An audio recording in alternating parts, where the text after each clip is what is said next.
A União das Casas Espíritas da Zona Norte apresenta O Espiritismo está no ar. Um programa que anuncia, esclarece e consola.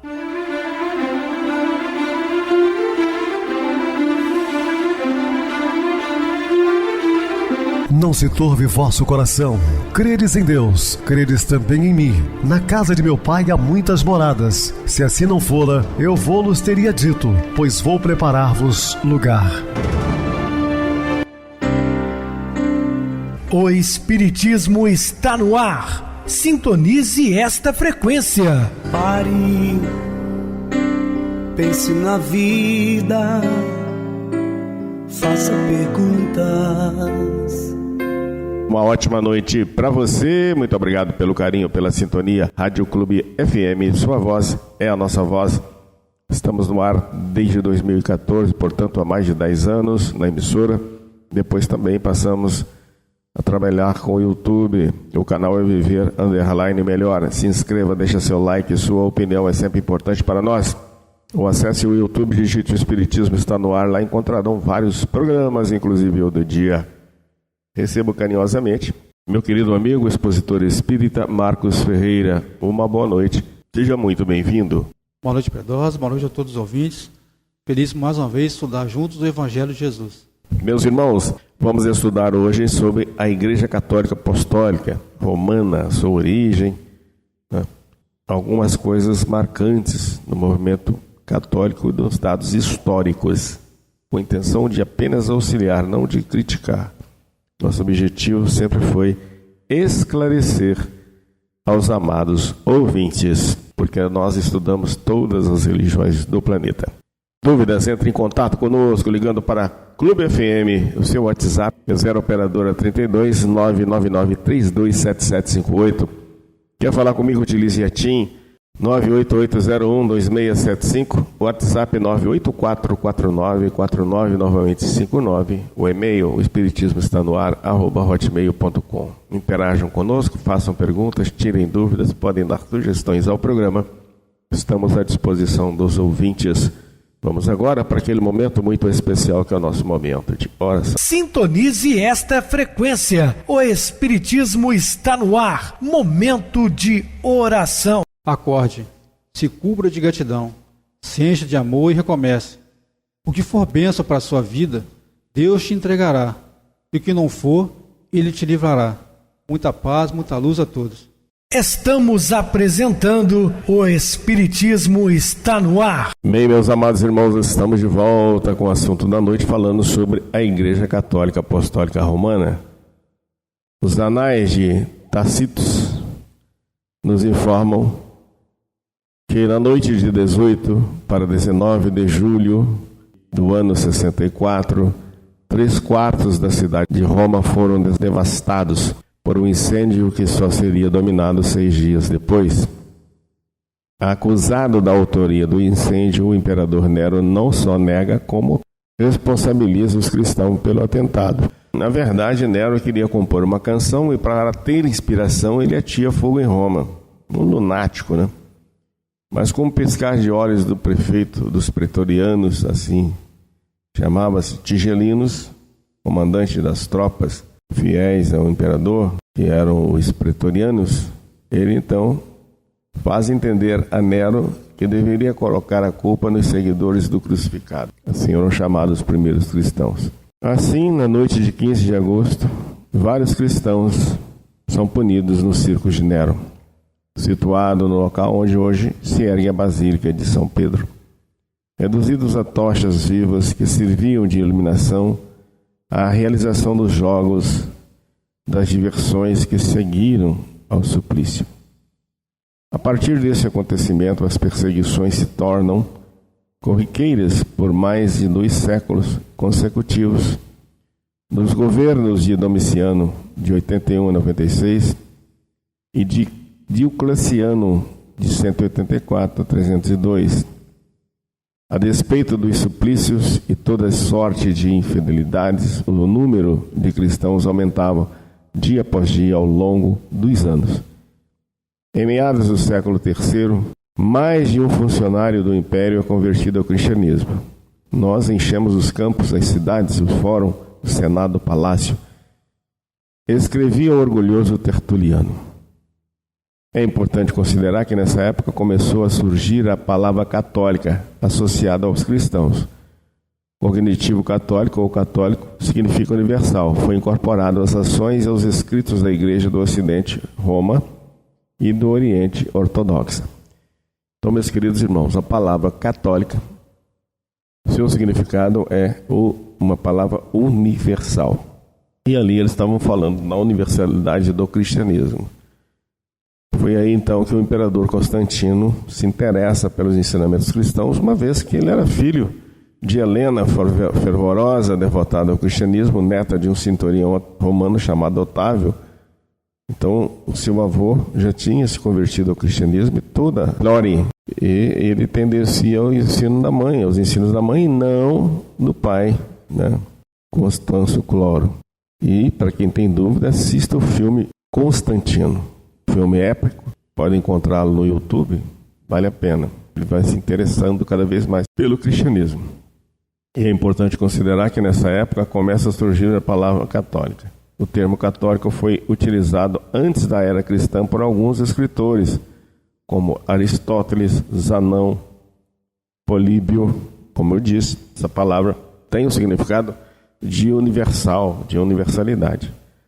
Como o sentido de universal oposto a particular não aparece na Bíblia nem no Antigo nem no Novo Testamento, embora nela se encontre como conceito fundamental a ideia da universalidade da salvação.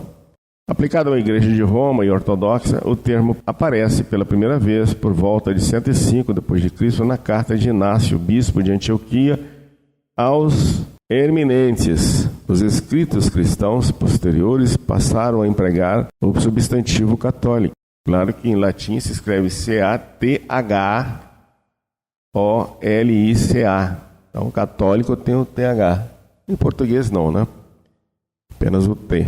Como sinônimo da igreja cristã, associando essa palavra às ideias de universalidade geográfica e de uma unidade de fé. Entretanto, somente no Concílio Ecumênico de Constantinopla, que se deu no ano 381, foi oficialmente aplicada às igrejas romanas e ortodoxas a designação católica. Esse qualificativo, considerado como artigo de fé, assim deve ser entendido e aceito pelos fiéis. Porque até Constantino, no ano 325, que foi o primeiro concílio da igreja, os católicos eram chamados de Assembleia Universal dos Apóstolos de Roma. Somente no ano 381, que foi esse primeiro concílio de Constantinopla, né, que é a tal do Oriente, foi designado então a Igreja Católica Apostólica Romana. E está aqui colocando ortodoxa porque elas eram juntas, né? Só depois do ano de 1054 que houve uma ruptura entre o Oriente e o Ocidente. Este qualificativo, considerado como artigo de fé, assim deve ser entendido e aceito pelos fiéis. Creio na una, santa, católica e apostólica Igreja. Com a reforma protestante, pela determinação do Concílio de Trento, em 1571, restringiu-se o significado à expressão católica, que passou a designar especialmente a Igreja de Roma. A determinação Igreja Católica acrescentou-se a palavra romana. As primeiras raízes do catolicismo surgem provavelmente no governo do imperador Valeriano, de 253 a 260. Apenas surgindo, né? Porque como religião mesmo, só no ano 325, no Concílio de Nicéia por Constantino. Surge aqui um pouco com o imperador Valeriano, que promoveu um impiedoso ataque contra as comunidades cristãs, buscando atingir, em essencial, os seus líderes religiosos, bispos, padres e diáconos, com o propósito de eliminar a fé cristã do império, porque eles tinham ideias desde o imperador Nero que os cristãos eram uma praga, uma lepra, né? E tinham que ser massacrados, queimados vivos, essa é a ideia. A doutrina cristã, todavia, encontrara nas perseguições os seus melhores recursos de propaganda e de expansão. Seus princípios generosos encontravam guarida em todos os corações, seduzindo a consciência de todos os estudiosos da alma livre e sincera. Observa ali a influência do segundo século em quase todos os departamentos das atividades intelectual, com largos reflexos na legislação e nos costumes tertuliano, apresenta sua apologia do cristianismo, provocando admiração e respeito gerais. Clemente de Alexandria, Orígenes, surgem com a sua palavra autorizada, defendendo a filosofia cristã, e com eles levanta-se um verdadeiro exército de vozes que advogam a causa da verdade, da justiça, da redenção e do amor. O trauma resultante das perseguições impeliu os cristãos a desenvolver a estratégia que, de certa forma, pudessem neutralizar os constantes ataques de que eram vítimas. Derenia-se, então, a partir deste período, uma organização institucional que será conhecida como a monarquia papal. Importa considerar que a organização da Igreja Católica nos conduz necessariamente à organização da Igreja Cristã primitiva, que sucedeu em Roma, que por sua vez reflete a estrutura organizacional das sinagogas. Então, o princípio da organização da Igreja Católica foi baseada também no mesmo regimento das sinagogas judaicas. Originalmente, a Igreja Cristã consistia de uma constelação de igrejas independentes cujos adeptos se reuniam nas casas dos membros abastados da comunidade. Cada uma dessas casas contava com seus próprios líderes, os anciãos ou presbíteros. Então eles estavam muito perseguidos, resolveram se reunir agora nas casas de pessoas que tinham muita influência para evitar os confrontos diretos com o Império Romano. Os membros da igreja eram, na maioria, imigrantes, escravos e pessoas livres. Essa diversidade cultural favorecia a existência de uma malha de rituais e de doutrinas confusas e conflitantes, ortodoxas, heréticas, pagãs. Diante desse panorama, perseguições de um lado, conflitos doutrinários de outro, foi natural a aceitação pelos cristãos de Roma do episcopado monárquico. Esse episcopado, que antecede a monarquia papal, determinou que a direção da Igreja Romana caberia a um bispo, sistema oposto ao existente de administração da Igreja por um colégio de anciãos, comuns das demais igrejas cristãs do Império. A administração por parte dos anciãos estava fundamentada nos preceitos da Assembleia, Eclésia, herdados das tradições judaicas. O cristianismo como religião do Estado. No século III, o Império Romano estava dilacerado pela guerra civil, pela epidemia da peste e pela vertiginosa sucessão de imperadores, todos apoiados no exército esgotado pelos ataques inimigos. A instabilidade política chegou ao extremo de, em 47 anos, elevar ao poder 25 imperadores.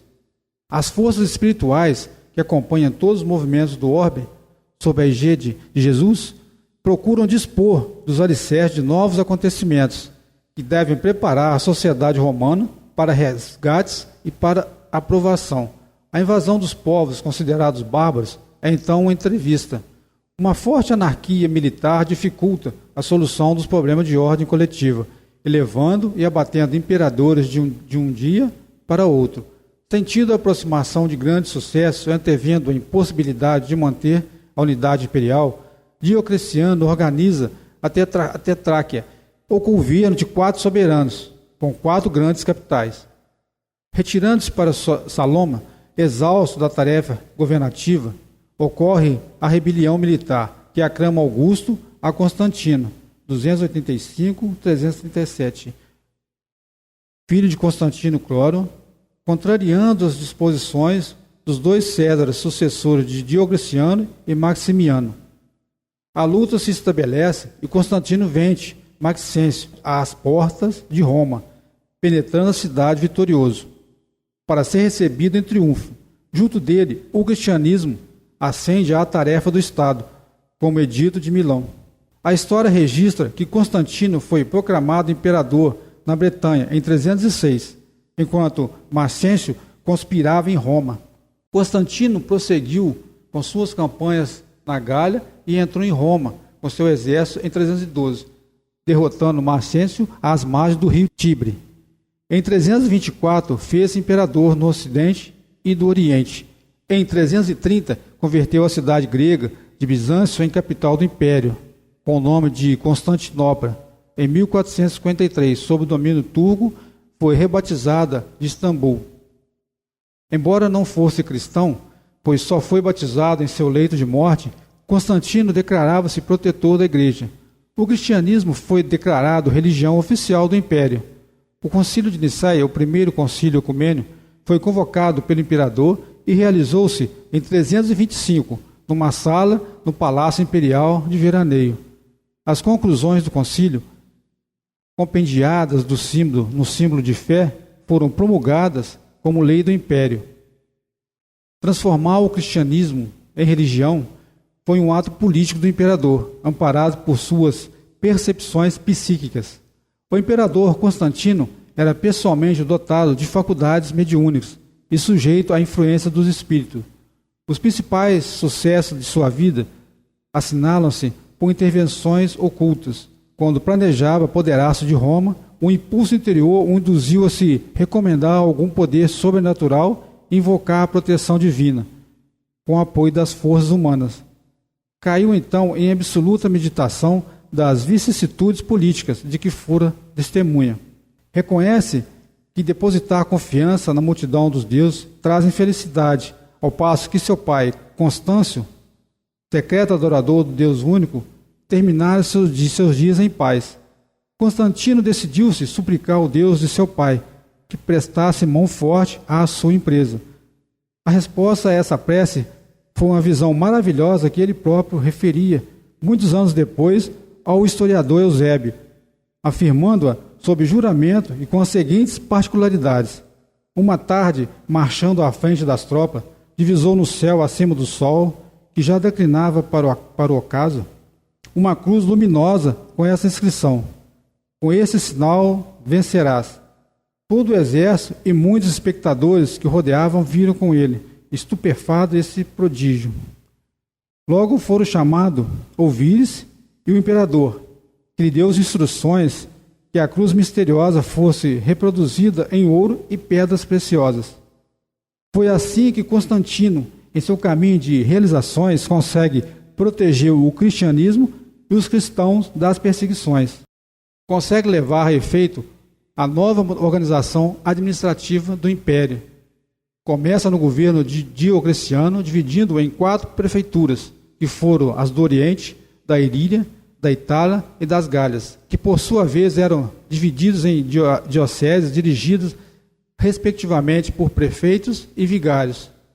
Fim do reinado de Constantino, aparecem os seus filhos, que não lhe seguem as tradições, mas por volta do ano 381 surge a figura de Teodósio, que declara o cristianismo religião oficial do Estado, decretando simultaneamente a extinção dos derradeiros traços do politeísmo romano.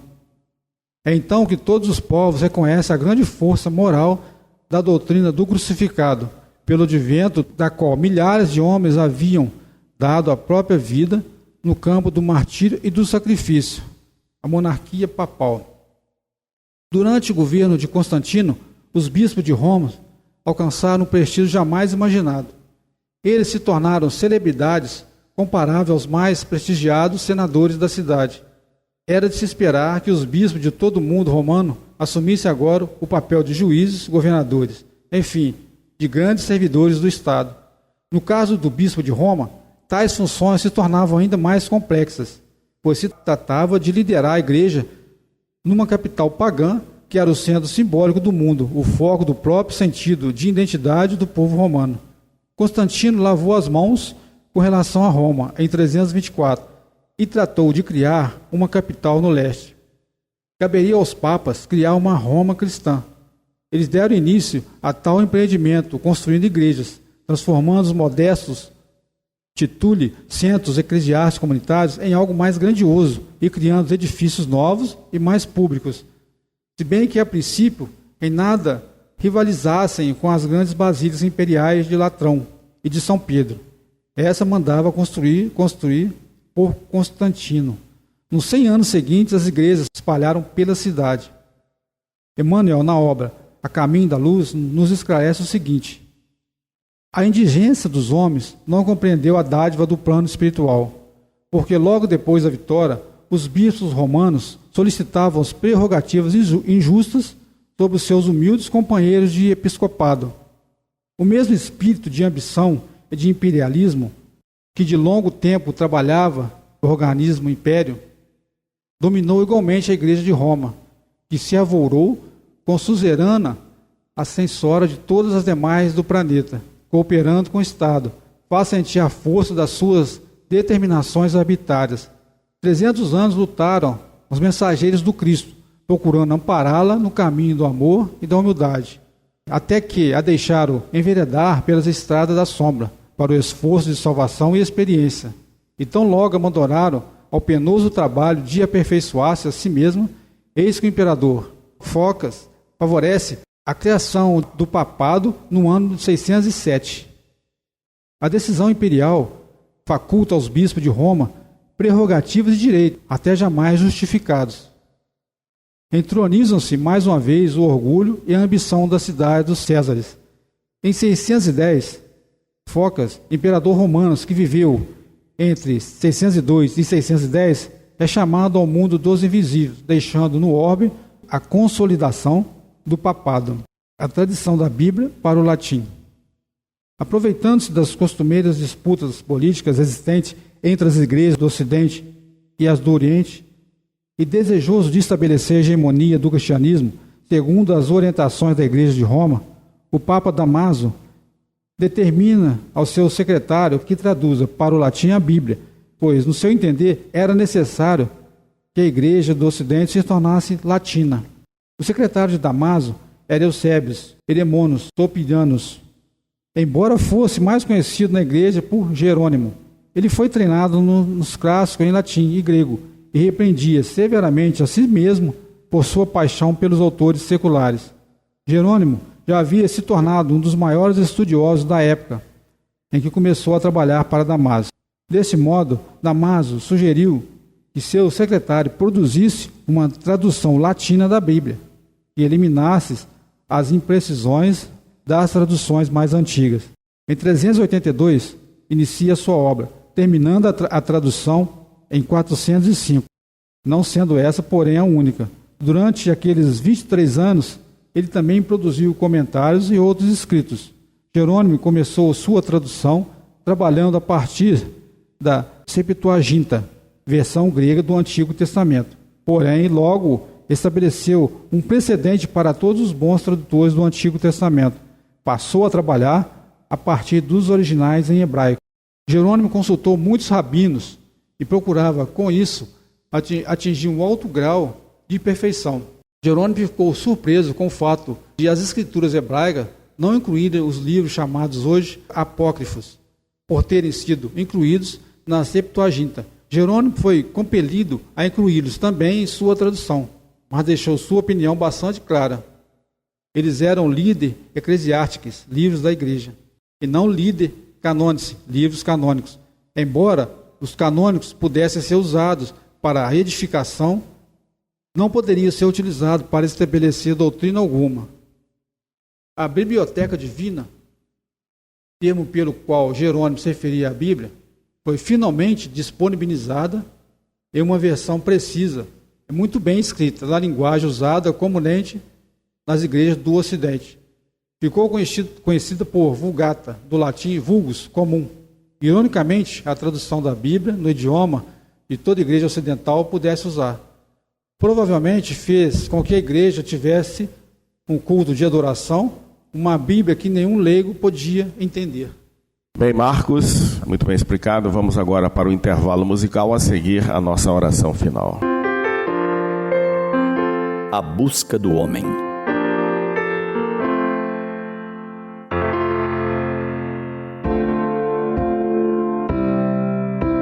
Viktor Frankl, renomado neuropsiquiatra austríaco, ofereceu ao mundo uma grandiosa experiência de vida. Judeu, ele e a família foram presos pelos nazistas e atirados em diferentes campos de concentração. Sua esposa e seu pai morreram de exaustão, e sua mãe na câmara de gás. Em quase 4 anos, foi transferido de um campo de concentração para outro. Transformou aquele período de dor em lições para a humanidade. Em Auschwitz, passou a analisar o comportamento humano em situação tão extrema, observando como alguns desenvolveram mecanismos para suportar todo aquele horror. Humor, arte, cada qual tinha sua própria fórmula. As pessoas mais fortes, no entanto, possuíam algo em comum. Elas tinham um propósito pelo qual lutar. Algumas sonhavam em se libertar daquele local e abrir um orfanato. Outras planejavam encontrar a família, que naqueles anos de guerra havia se espalhado pela Europa. Havia quem sonhava aprender a tocar violino. Dessa maneira, os que conseguiam melhor suportar todo o horror dos campos de concentração eram os que haviam encontrado um sentido, um propósito para a sua vida. Por isso, após sua libertação, Viktor Frankl narrou toda a sua experiência numa primeira obra chamada A Experiência de um Psicólogo num Campo de Concentração, ou A Busca do Homem por Sentido.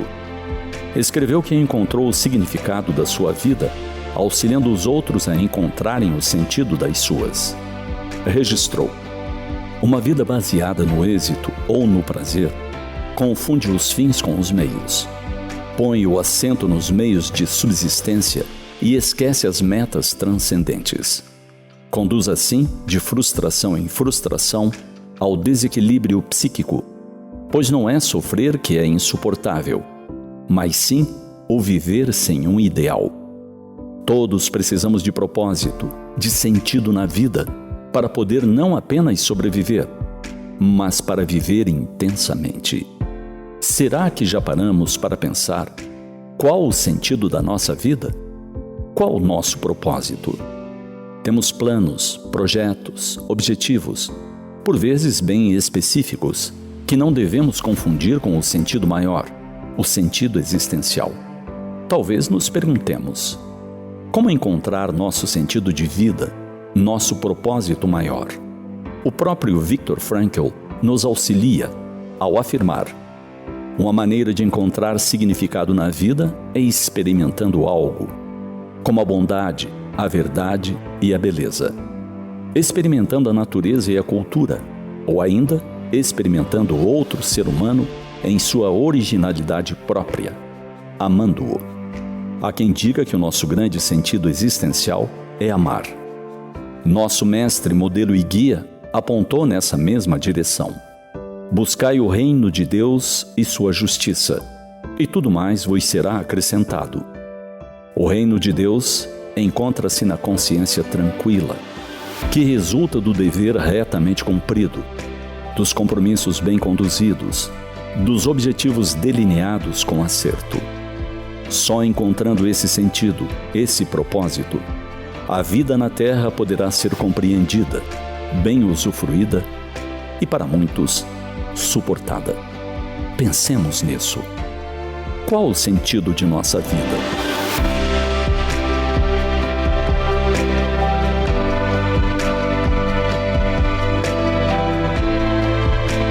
Sintonize esta frequência. O Espiritismo está no ar. Momento de oração. Senhor Jesus, Mestre Divino, graças te dou, ó Senhor, por eliminar da minha mente pensamentos negativos. Graças também te dou por me dar sabedoria, coragem e livramentos. Graças te dou, Senhor, por me intuir bons pensamentos, por me fazer humilde e reconhecer meus próprios erros. Que eu possa estar sempre vigilante das investidas de espíritos inferiores e ter uma fé inquebrantável em Ti, Senhor. Muita paz a todos. Meu querido irmão Marcos, suas despedidas. Boa noite, Pedrosa. Boa noite a todos os ouvintes.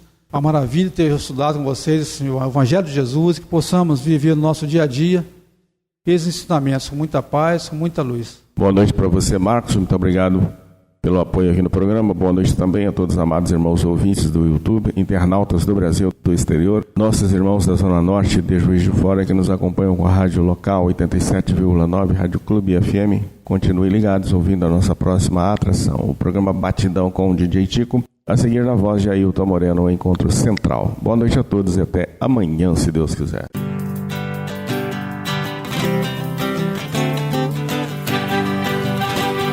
A União das Casas Espíritas da Zona Norte apresentou O Espiritismo Está no Ar, anunciando o Evangelho de Jesus, esclarecendo sua mensagem, consolando corações. Olhe pro céu e descubra imagens de luz.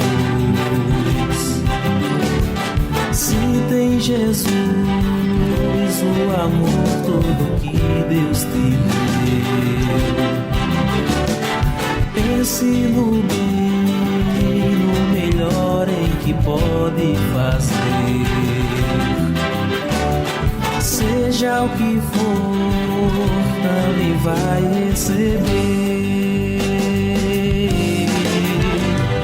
De coração, ajude-me, irmão.